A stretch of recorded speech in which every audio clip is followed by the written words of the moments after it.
All right, guys. We just finished up the podcast with Adam and Edward. Thanks again, guys, for being here.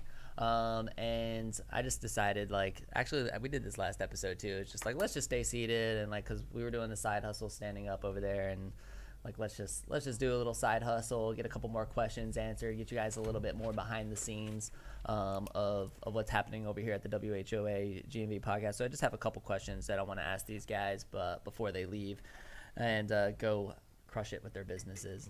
That's right. Edward, specifically for you, I have one that I wanted to get answered. Was for anybody, for any startup, for anybody who is thinking about starting an app, what's the one piece of advice you would give them? That's a good question. I know, that's why I asked it. A good question. Coming from you, that's an excellent question. I'll give him the advice that my ex-roommate gave me, and it's very true for anything that has to do with apps, especially because these things cost a lot of money to make. Programmers make six figures coming out of college at 22, 23 years old.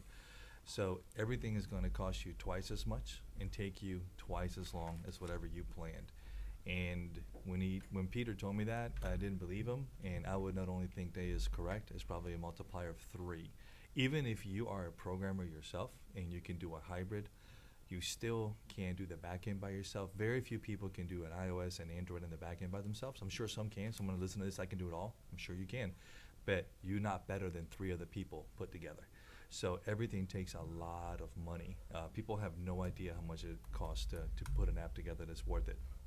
And that would be my biggest thing. Just because it's digital, people make the assumption that the app should be free because there's no cost. I don't buy food. I don't have employees. I don't have this. But you really do. You have a huge amount of cost. So that would be my advice. It's going to take you twice as long and cost you twice as much. Okay. More advice for the entrepreneurs out there in the world. If you could go back, Adam, this is for you too, okay? Mm-hmm. If you guys could go back and start all over, what's the one thing that you would do differently?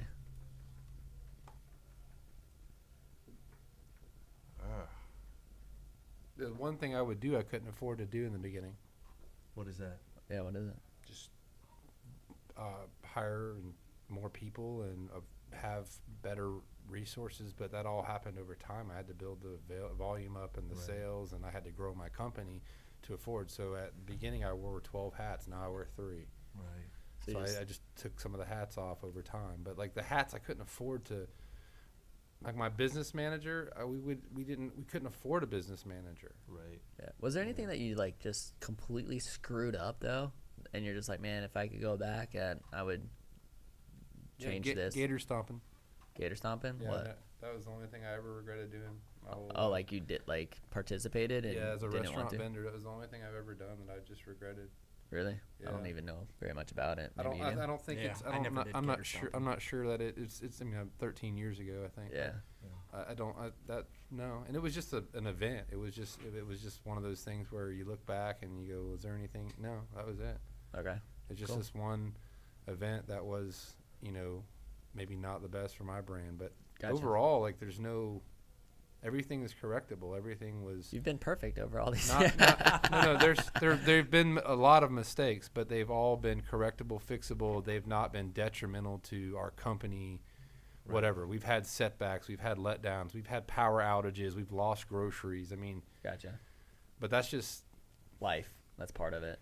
Day-to-day operations, and then you try to just not let it happen again, and not making the same mistake twice. Edward? But the thing that Adam said is right.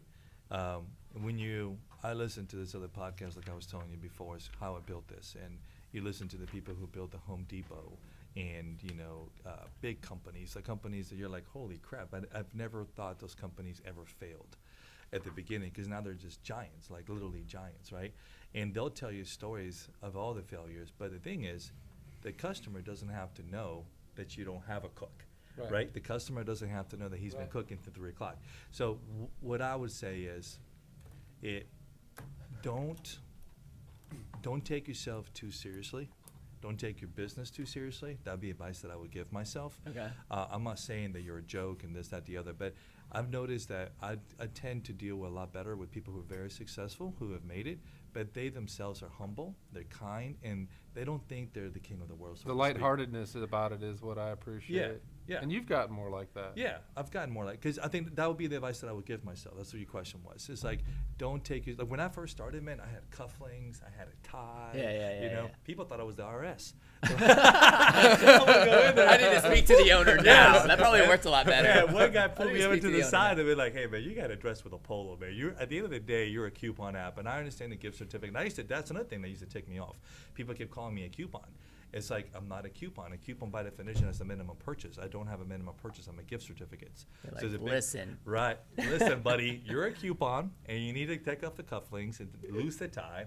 And I did. Obviously, still dress professional. But Yeah. you know what I'm saying? You know your role in life. But with that, I mean, if you're a lawyer, then dress like a lawyer. Gotcha. You know, if you were to come in here all decked out as a scooter guy, you'd be like, something's wrong with it. Now, some people do say dress for the job you want.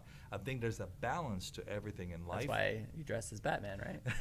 Exactly. So there's like a meme out there with that or something. I love that. That was the best job in the world. But the advice is you could that, do that here. be humble, be kind, don't take yourself too seriously. Gotcha.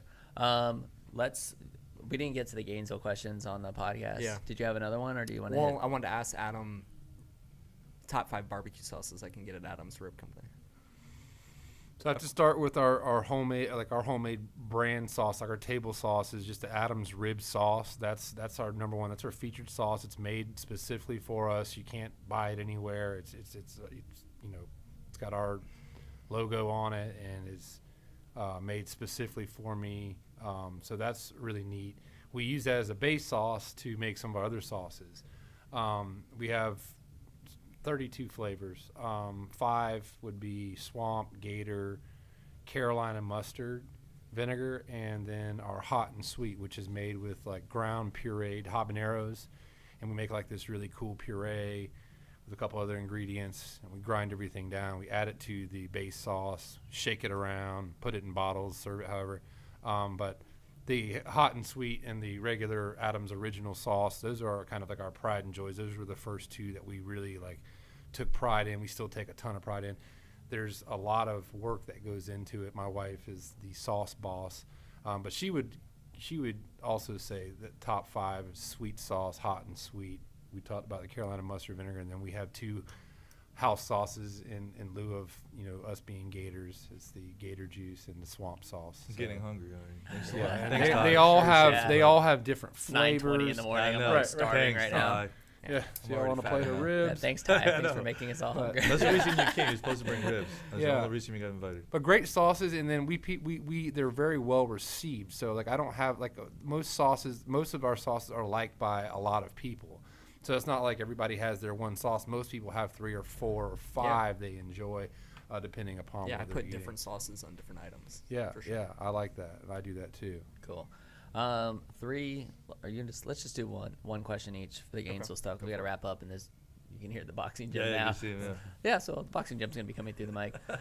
They did not want to wait till we were finished. Favorite Gator sport? Basketball. Football. And then if you had to go to a different restaurant, it's a nice day. Where are you guys going? I went to Reggae Shack last night. Yeah, good choice. Oh, that's tough. I gotta be Been to careful. so many. I know. Which one Hang are on, you real quick. picking, Can I say Edward? this real quick? I went to Reggae Shack last night and spoke with the owner himself, who greeted me at the door and talked to me the whole time I was there, while greeting other customers and taking them to their seats in the middle of the summer. Need I tell you? Yeah, and they're opening them up another location. And he's in open another Celebration location, Point. but you talk about drive and Yeah. not quitting Yeah, and being Omar's there. pretty cool. Yeah. So, if I love the Texas Roadhouse, but it depends what you're doing. If you want to go watch a basketball game, football game, Buffalo Wild Wings, Gators Dockside. So, I go to a lot, man, because a lot of them are my clients. So I try to, and that's why I look this You like sexy, to- because you I like to like to spread eat the out a love. lot. You like to I spread eat the a love. lot, so I go 4 or 5 times a day. Dude, Texas People- Roadhouse and the cinnamon butter or whatever. That's Like I can taste it in my It's- mouth right now. yeah, it's got crack in it. You're not supposed to know that, but I'm telling you, it has crack in it. It's so good. I'm sure Greg won't mind me telling you the truth. So No, but all the restaurants here are very good.